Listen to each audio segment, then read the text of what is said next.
Hi everyone, welcome back to the channel. Well, this week I thought I would showcase something I've had in my collection for quite a few years, and it is the only example that I have from this company. And I thought I would share that with you this week, as it is probably, in many cases, a speaker you probably have never heard of. So I thought we would talk about that, and if you have some information about the company, if you'd like to share that as well, that would be great. Put that in the comments or reach out to me directly. So this speaker, I bought this at an estate sale about 6 years ago, 7 years ago now, and I had somewhat known of the brand, and it's from the company called Merlin Music Systems. So this is a company that had been making speakers in the 80s through the 2010s. And as they matured, the speakers got better form and fit and got better and better. But this is a very early set from the 1980s era, around the early days of the company. Now, Merlin Music Systems was a small company, and it was started by a fellow named Bobby Plakovic. And Bobby was quite passionate. There's more information about him I'm going to share. I'm going to let someone speak more about the company that knows more about it. But it was a small company that, like many of the speaker companies that we're familiar with, a lot of them similar stories where the founder was very passionate, kicked off the company, built some fabulous speakers, and unfortunately when that founder died, the speaker company went with it. And that is the case of this speaker company. And it was doing pretty well all the way until the owner passed away in 2015.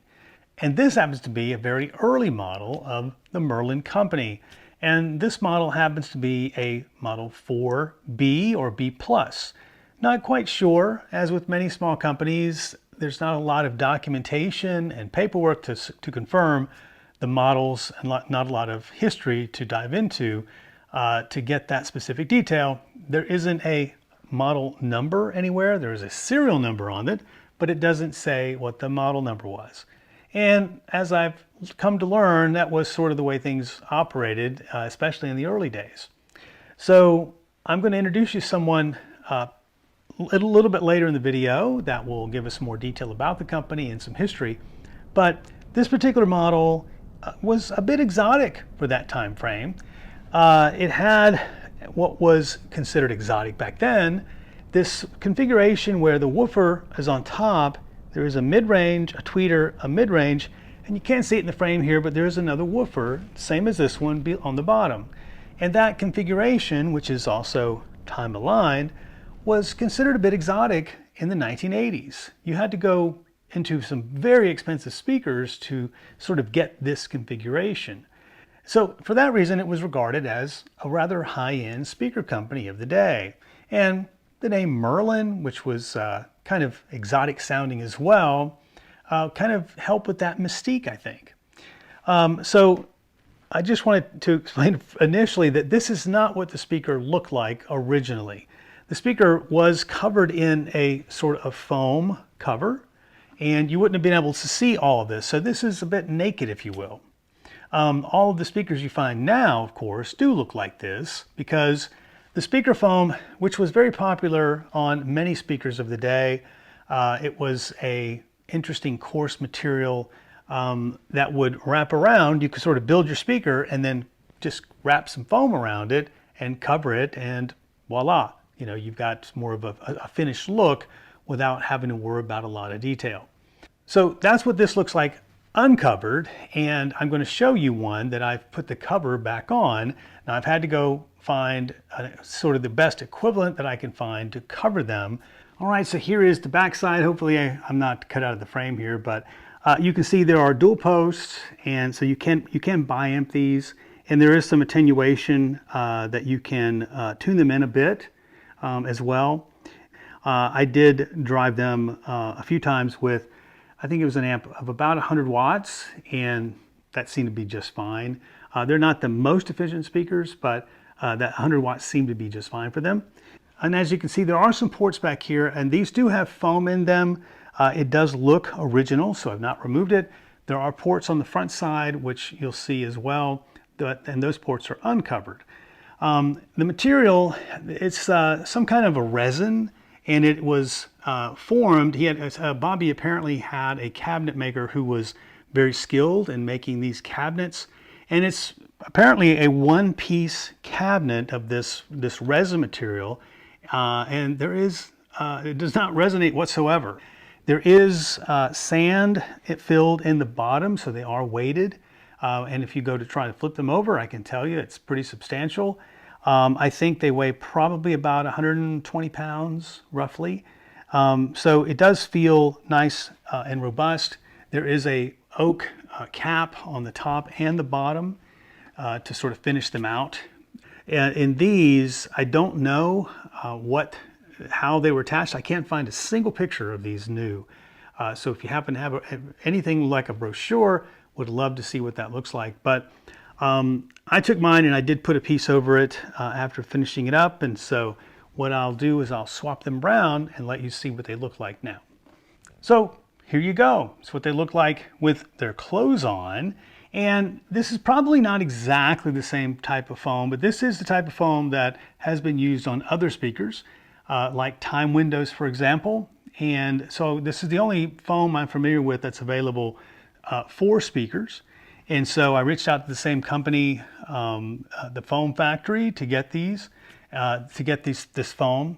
Now, you can't see it in the picture here. While I'm talking, I'll try to show you a full picture of the speaker. But there is a red ribbon around about 3/4 of the way down on the speaker.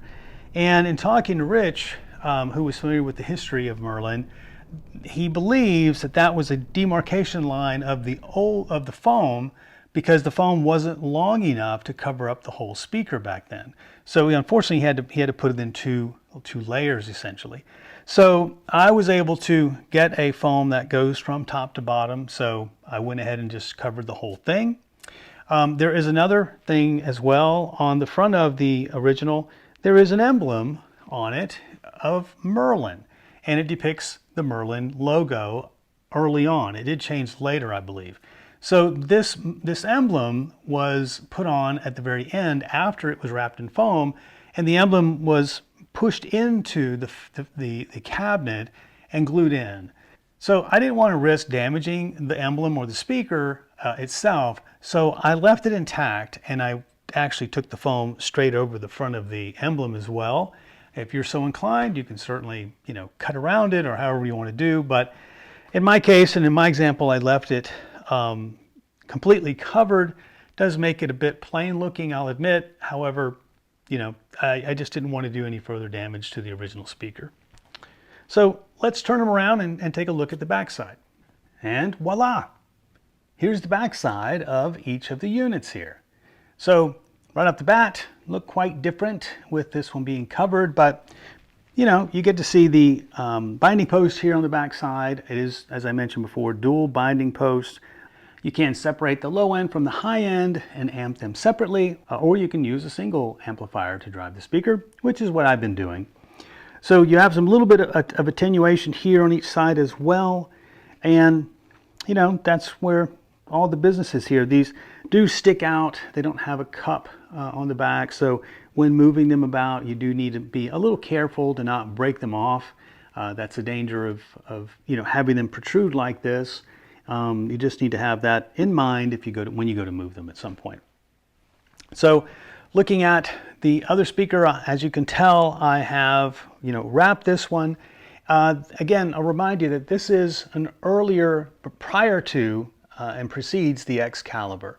So on the Excalibur models, he went up in refinement a little bit, and on the Excalibur he had some more wrapping of I think it was some wood. At least in some pictures I saw, he had a panel of wood that went all the way from top to bottom, which gave it a much more finished look. Unfortunately, again, I don't have any pictures that show what the earlier series, the Model 2, 3, and 4, etc., looked like completely new. So don't know what they looked like exactly, but I thought I would try to at least get close to what later models did look like, which is the Excalibur.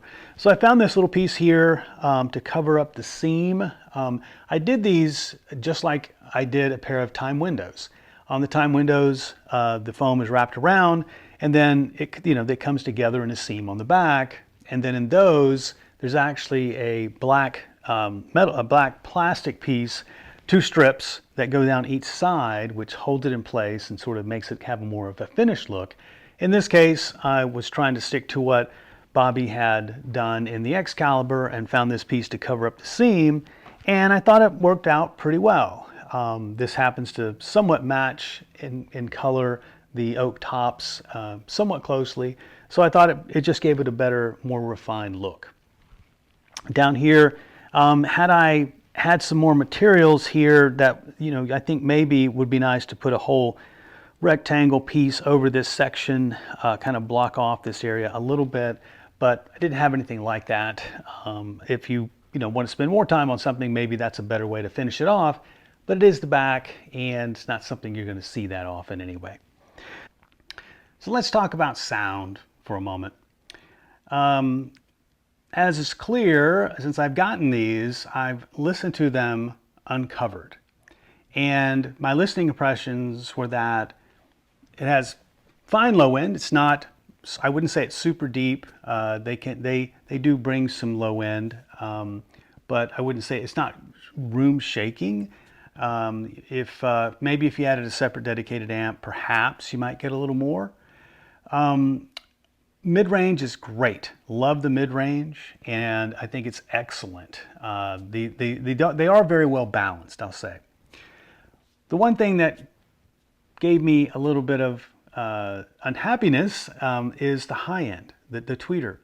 So being that the tweeter is a metal dome, I find it to be a little hot, a little tinny, and too bright for my ears. So for that reason, I didn't listen to them for extended periods of time.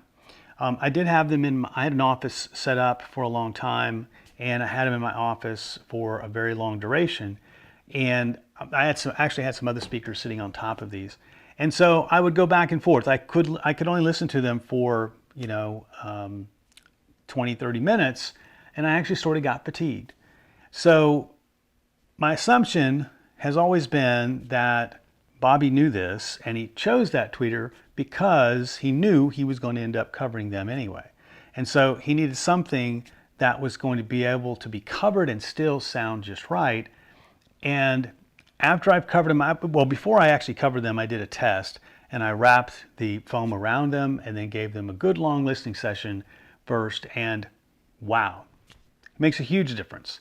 It doesn't disturb the bottom end or the mid-range, but it certainly takes that tinniness out of the tweeter.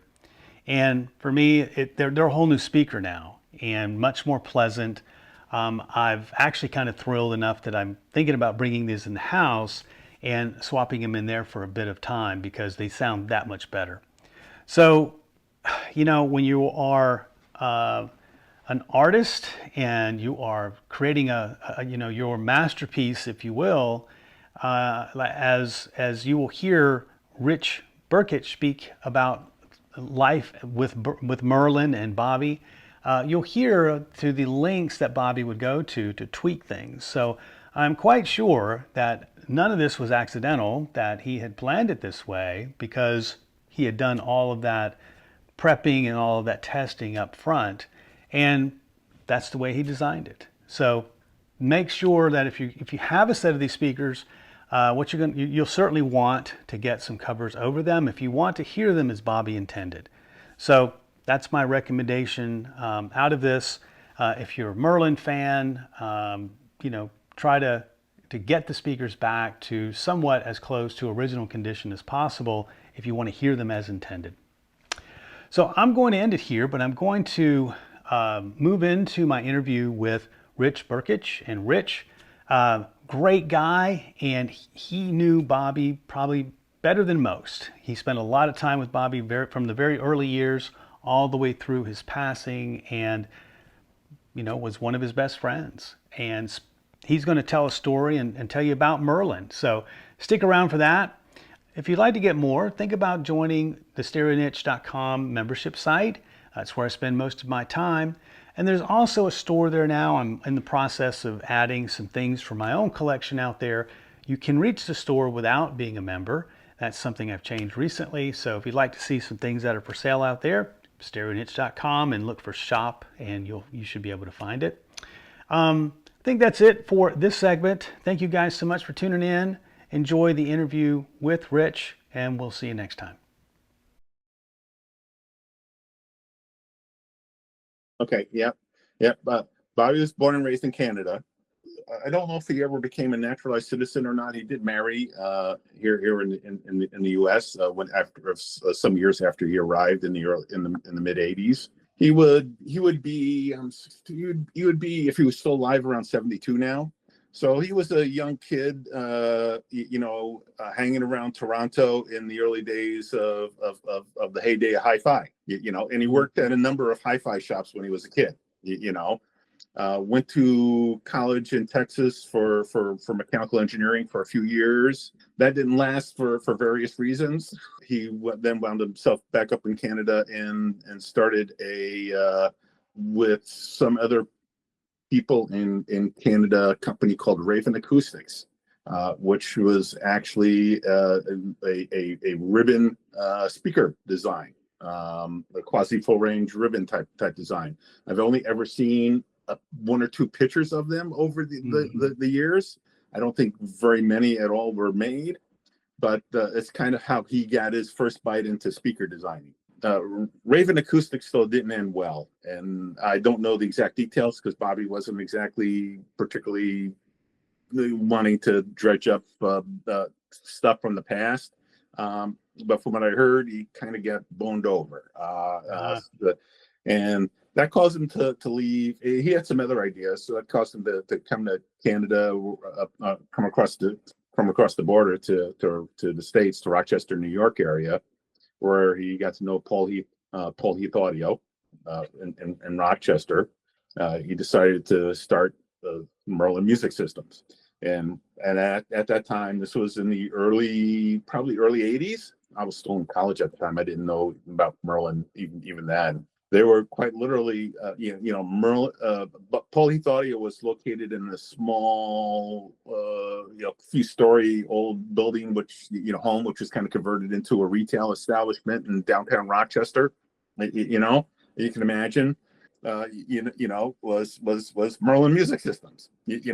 Quite literally, there was it's like a trap door in the floor in the main listening room, and Paul Heath Audio. You open the trap door, you look down there, and Bobby and Billy and whoever helpers he had were in the basement making speakers, and that's how I found out about it. I moved up, coming up to the Syracuse, New York area when I graduated from college in '85 and got a job. A local gentleman that I met had a pair of Merlins. He was turned out a fellow audio geek. So we meshed like, like two peas in a pod. And he was telling me about his Merlins. Great, you got to hear it. You got it. So I went over to his place, right, and I listened to him, and he had a pair of the little brother to your speakers, the Merlin 3B pluses. I was like, ooh, wow, pretty cool. Now I couldn't afford the big fancy 3s or 4s like my friend Mark had, but I could afford a pair of Merlin 2s, so I went out to Merlin and ordered a pair of Merlin 2s and had them. I probably had my first pair of Merlins around 1987, 88 or so. And slowly over the years, I got to know the company and the people in the company better and better. The early designs, like your 4s, were kind of interesting. Somehow him and Bobby's kind of right hand man, the cabinet maker Bill Hooper. Billy is still alive today, though he's in his 70s. Not doing any kind of speaker stuff today. Was Bobby's cabinet maker, right? He cut the holes, made the boxes. He was the woodworker, cabinet maker. Because the lineup in the early days when your speakers were around consisted of the Merlin 1s, or 1B pluses, right, which are a little floor standing 2-way. The 2s, which were a slightly bigger floor standing 2-way with an 8-inch instead of a 6-inch on the little guy. And then there were the Merlin 3s, which were 3-way, using the same driver complement as your 4s. Just not a symmetrical array. And then there was the top, the big one was the Merlin 4s, which is the big symmetrical array. There was also slightly later a speaker called the 1+1, which was like a symmetrical array two-way. I had a pair of those for several years. So it was like two 6.5-inch bass mid drivers and a tweeter in the middle. So he had a pretty substantial lineup, and he got a little bit of press. So, they did the hi-fi shows and stuff back then, and they're all first order mechanically timed align designs. This should be evident from what you've seen. Bobby very much believed in phase coherency. He wanted a speaker to be. He would often use words like uniform. As much as Bobby's technical design skills were probably not, anywhere near like some of today's modern speaker designers, right? But he had fantastic ears, and that, and also Billy was a former a rock musician, right? Who was trained in guitar and some other instruments as well, right? The two guys there who knew what live music sounded like, because Bobby was, if anything, was very picky about consistency and perfection, speaker to speaker. He'd always measure individual parts, make sure all the parts were matched per speaker, measure drivers, make sure his drivers are matched. He always used the commercially available off-the-shelf drivers. So Vifa, Peerless, ELAC, various drivers of that era who were making drivers. They had a fantastic, array of products. I thought this sounded wonderful, so I quickly became a fan of the company and of the speakers. And Bobby was was a big flamboyant, not necessarily flamboyant, but he could talk the ears off anybody. I got along pretty good with him.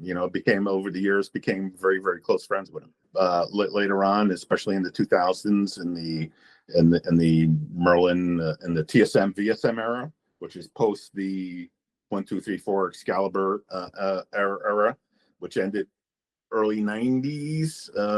And Bobby settled on on the more conventional looking Merlin TSMs and VSMs, which you may have seen pictures of online. I would go out to the plant. It was only an hour and a half drive from here, So I was always out at the plant. Well, by the early 90s, they transitioned out of the basement of Paul Heath Audio to the bottom floor of an old school building in the village of Hemlock, New York, which is about 30 miles south of Rochester in a small Finger Lake town. They had lots of square footage there. And Billy had plenty of space to set up a real nice, good, proper workshop. They had a basic paint booth there, so they could do they could paint water-based painting of various things. So I would go down to the plant. Bobby would have something to show me. It could be a refinement to the crossover, or at times, wanting to show me something. When they first developed, initially, when the VSM and TSM came out, they were only available in a basic painted black finish, but they were getting some demand for prettier looking speakers, right? So they had they found a local painter guy just a few miles up the road who could do an automotive base coat, clear coat finish on the speakers, on the cabinets. And they did a few of those, and Bobby noticed it right away. It's like just the difference in the paint finish affected the sound of the speakers. So you got to come out here and hear this. Sit me down and play one of the speakers, the standard speakers, and one of the speakers in the clear coat finish. It was like, yeah, there's definitely a difference there. It's not big, right? But it's definitely audible. The clear coat finish damps the cabinet in a different manner. Sounds slightly different. Actually, slightly better, we thought. And I'm playing surprise. Other times, the surprises were more planned. He was meticulous about everything. I mean, even down to the on the VSM and TSM, he had specific torque settings for the screws, for the mounting screws, for all the drivers and all the screws in the cabinet, right? And he would, I would come out there for a visit, and he would get out his little tiny inch-pound torque tool and make adjustments, and have me sit down and listen to try to hear the difference between the different torque settings on the screws on the tweeter. That was pretty subtle stuff, admittedly, right? But he was always about getting the last little bit of detail to get the speaker sounding just right. Now, obviously, the early days, he's, I would say, kind of a custom builder in a way. I guess he was never in the early days producing enough where you could say he was, a line manufacturer. Every one of them were singularly built, I think, per order. Bobby did business to order. You want a pair of speakers? I need to be paid first. A lot of the companies, you don't do that, right? You order a pair of speakers, you pay on net 30 terms, right? The speakers come in, right? They come out of a warehouse somewhere, et cetera, et cetera. But Bobby was basically building or fabricating the speakers to order. Though the cabinets, Billy was able to turn the cabinet production into more of a production line capability. It was still basically a 2+1, 2+2 show. It was basically, Bobby and Billy, plus usually a helper or two, right? For a number of years, it was Deb Larrabee. She was a sweetheart. In the earlier years, it was Rob. And on and off, sometimes it would be me. I was the +1. I helped out with things like making their website, right, and taking care of the website for Merlin back in the days when they first set up the website. Do you know how they came up? How did they decide on the Merlin name? Don't know. That's a good question. I do not know. The whole Merlin magician thing. Yeah. The early logos. Yeah, the early logo. Yeah, I've got that's on my speaker. Yeah, that cool looking Merlin guy. Yep. I mean, later on, this went away. But I've kept one around, just for old time's sake. And I don't know where he came up with the whole Merlin thing. Obviously, it was because he made a speaker called the Excalibur and the Pendragon. Right, there was a theme there. There was obviously a theme there. Knights of the Round Table, et cetera, et cetera. Yeah. Good question. I don't know.